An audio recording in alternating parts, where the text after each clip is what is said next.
Students, in this video I am going to discuss how to prove an irrational number. Okay, let's discuss.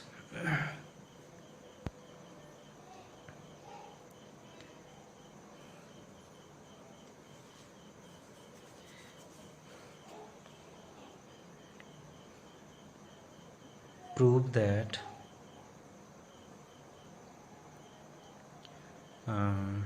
चलिए एक question हम कोई भी ले लेते हैं। √2 इज एन इरेशनल नंबर।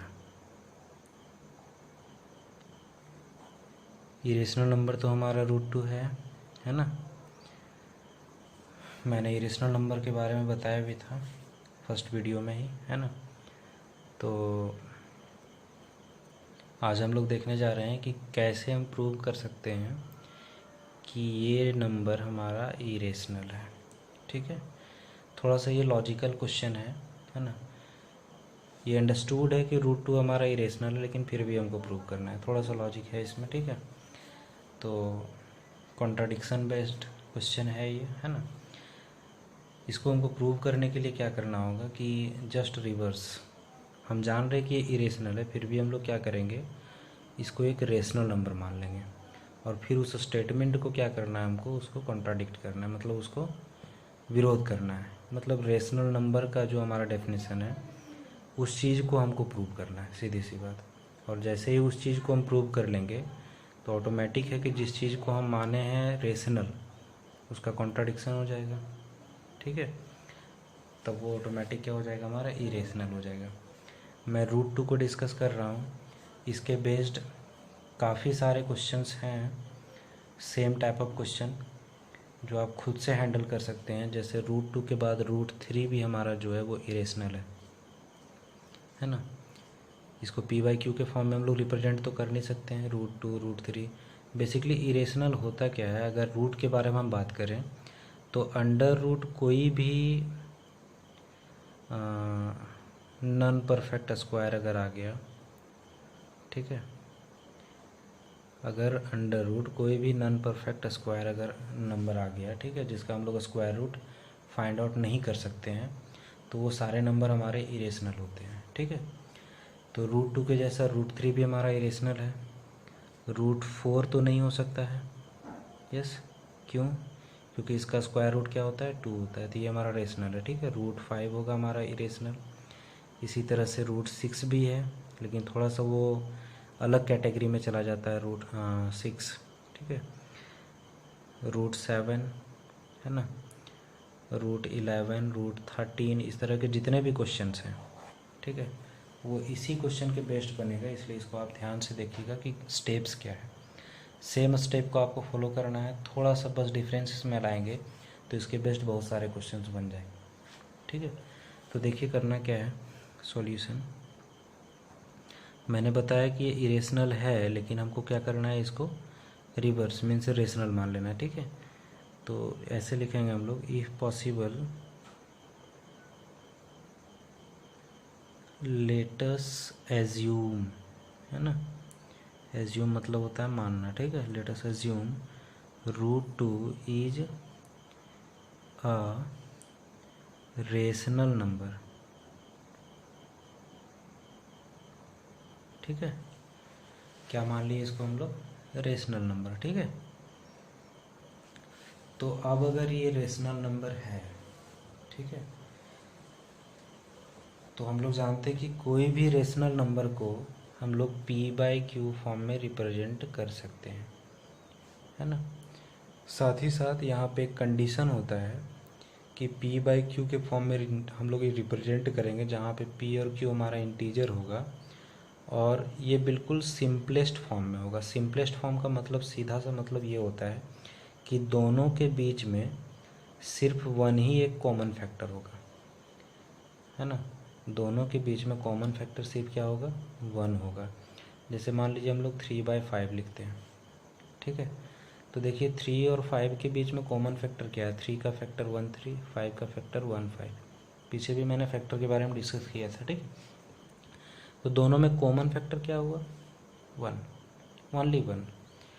तो p और q हमारा इंटीजर होगा जिसके बीच में कॉमन फैक्टर सिर्फ क्या होगा, 1 होगा, तभी हम उसको रेशनल कहेंगे। सिंपलेस्ट फॉर्म में बिल्कुल होना चाहिए वो, ठीक है। तो √2 को हमने क्या मान लिया, rational. So it can be written, जब ये रेशनल है तो इसको हम लोग लिख सकते हैं इन द फॉर्म ऑफ p/q, या a/b भी हम लोग लिख सकते हैं, ठीक है, कुछ भी ले सकते हैं यहाँ पे। तो it can be written in the form of p/q where p and q are integers having common factor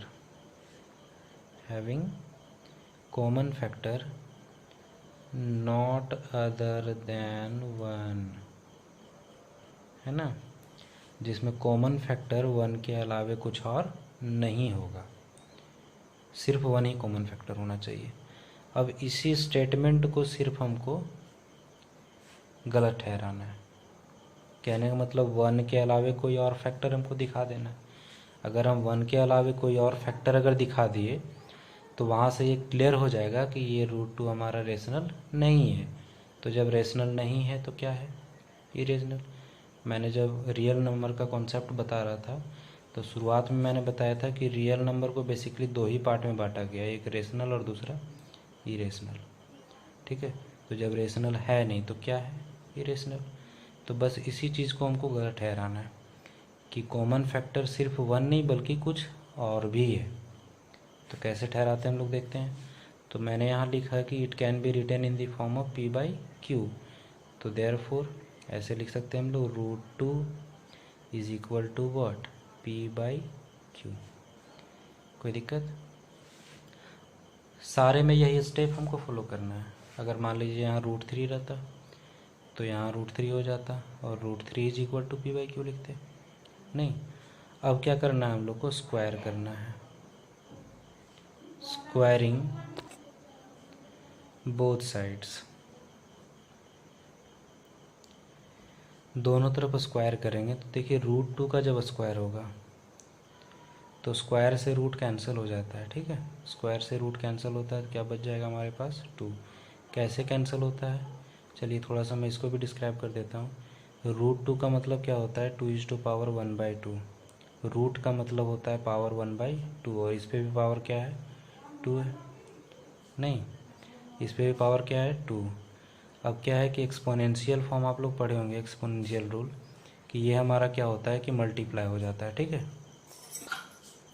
अब देखिए ये मल्टीप्लाई जब होगा हमारा तो 1/2 इंटू 2, 1/2 इंटू 2 क्या होता है, 2 कैंसिल, सिर्फ 1 बच गया, 2:1 मीन्स व्हाट, 2। शॉर्ट में मैंने थोड़ा डिस्कस कर दिया, क्लास 8 में ही 9 में ही आप लोग पढ़े होंगे इस चीज़ के बारे में।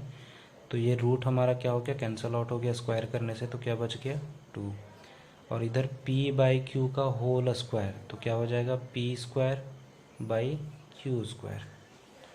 क्लियर। q² को हम लोग क्या करते हैं, इधर कर देते हैं, ठीक है। तो 2q² इज इक्वल टू क्या हो जाएगा, p²। क्लियर। अब देखिए यहाँ से हमारा क्या क्लियर हो रहा है कि ये 2 जो है ये p² को डिवाइड कर सकता है, 2/p², नहीं, 2 यहाँ मल्टीप्लाई में तो इधर क्या होगा, डिवाइड में, मीन्स 2 जो है वो p² को डिवाइड कर सकता है, ठीक है। तो यहाँ लिखेंगे दिस इम्प्लाइज 2 डिवाइड्स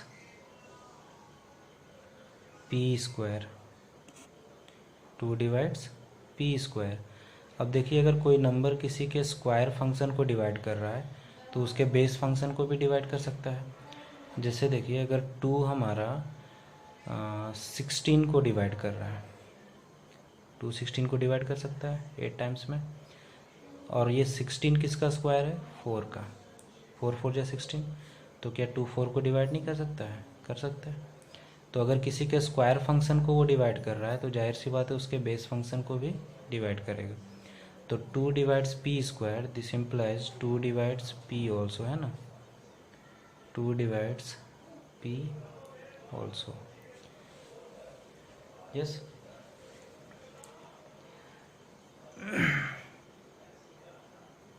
देयरफॉर जब 2p को डिवाइड कर रहा है, यस, 2 जब p को डिवाइड कर रहा है, तो मैंने बताया था फैक्टर के बारे में कि अगर कोई नंबर किसी नंबर को डिवाइड कर रहा है तो वो उसका फैक्टर होगा। नहीं, जैसे हमने लिखा यहाँ 3 का फैक्टर 1, 3, इसका मतलब 3 को 1 और 3 दोनों डिवाइड कर रहे हैं, ठीक है। तो 2 डिवाइड्स p, इसका मतलब हुआ therefore 2 is a factor of p।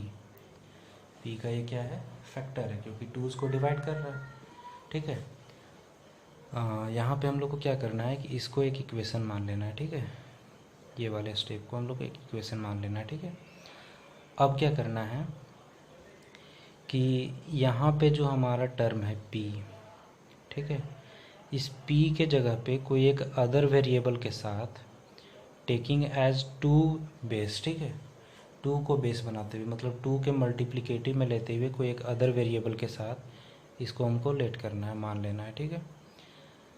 तो करेंगे क्या, let p is equal to, means ये वाले टर्म के जगह पर, p के जगह पे हम लोग को 2 को बेस लेते हुए, ठीक है, 2 के मल्टीप्लिकेटिव में ही एक अदर वेरिएबल के साथ मान लेना है। p क्यों था, r ले लिए हम लोग, ठीक है। p is equal to 2r। यहाँ तक कोई दिक्कत? फर्स्ट वाले इक्वेशन में p के जगह पर हम लोग को कोई अदर वेरिएबल के साथ इसी नंबर को मल्टीप्लिकेटिव में लेते हुए मान लेना है, ठीक है।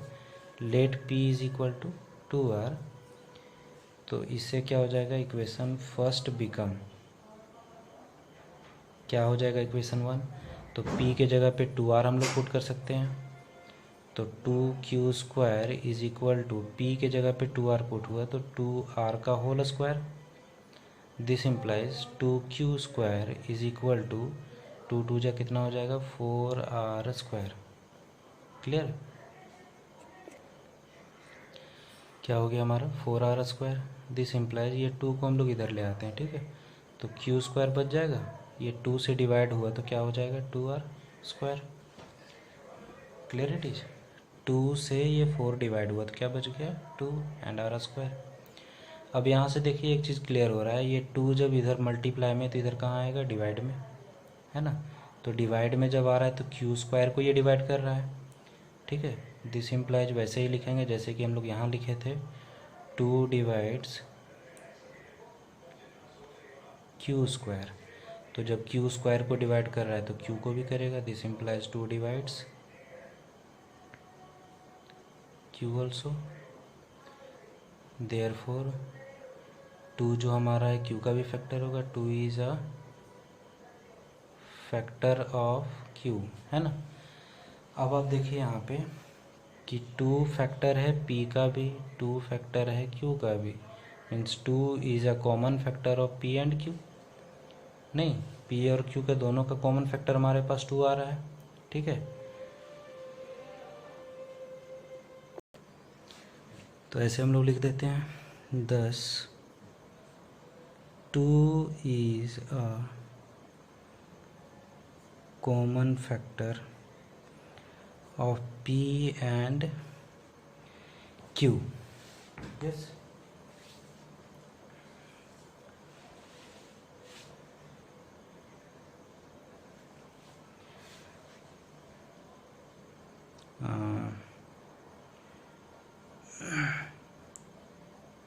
So this contradict का मतलब होता है विरोध करना, ठीक है। This contradict the statement that p and q have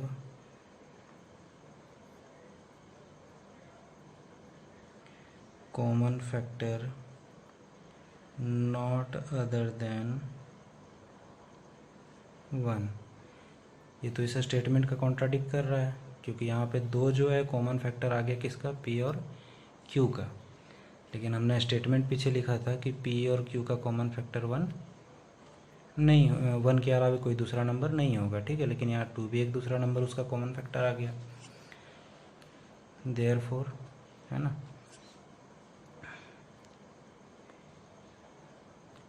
therefore our assumption is wrong that √2 is a rational number. इस वजह से हमारा एज्यूप्शन जो है कि √2 रेशनल है, ये गलत हो गया, क्योंकि अगर रेशनल रहता तो P और Q का कॉमन फैक्टर सिर्फ 1 होता, 1 के अलावा कुछ और नहीं होता। लेकिन यहाँ पे 2 भी कॉमन फैक्टर आ जा रहा है, तो जब ये रेशनल नहीं है तो क्या होगा, irrational. Hence √2 is an irrational number. Okay, बस ये कॉन्ट्राडिक्शन हम लोग को दिखाना है, उसके बाद कुछ नहीं करना है, ठीक है। अब मैंने जैसा कि बताया कि इसी तरह का क्वेश्चन हम लोग √3, √5, √7 किसी भी तरह का अगर क्वेश्चन हमारे पास आता है, ठीक है, तो सेम प्रोसेस से, जैसा प्रोसेस मैंने इसमें फॉलो किया, बस इसी प्रोसेस से हम लोग को उस सारे क्वेश्चंस को भी प्रूव करना है। करना क्या होगा हम लोग को, देखिए जहाँ जहाँ हमने √2 लिया और √2 की वजह से 2 को बेस बनाया, अगर उसके जगह √3 होता तो सब जगह पे जहाँ हमारा √2 वहाँ √3 हो जाता। और एज 2 जो दिख रहा है हम लोग को, सिर्फ वो 2 के जगह पे क्या हो जाता, 3 यहाँ जैसा कि हम लोग देख रहे हैं P = 2R माने, उसके जगह पे P = 3R मानते। अगर √5 होता तो P = 5R मानते। बाकी सेम प्रोसेस, ठीक है। तो इसी के तरह आप लोग जो है इस पे 2-4 क्वेश्चन प्रैक्टिस कर लीजिएगा, जैसे √3 एग्जामिनेशन पॉइंट ऑफ व्यू से काफ़ी इंपॉर्टेंट है ये सब क्वेश्चंस, ठीक है, इसलिए इस पर प्रैक्टिस ज़रूरी है ना। तो सेम प्रोसेस को फॉलो करते हुए आप लोग √3, √5, √7, √11, √13 ये सब क्वेश्चंस को बना लीजिएगा, ठीक है। Thank you.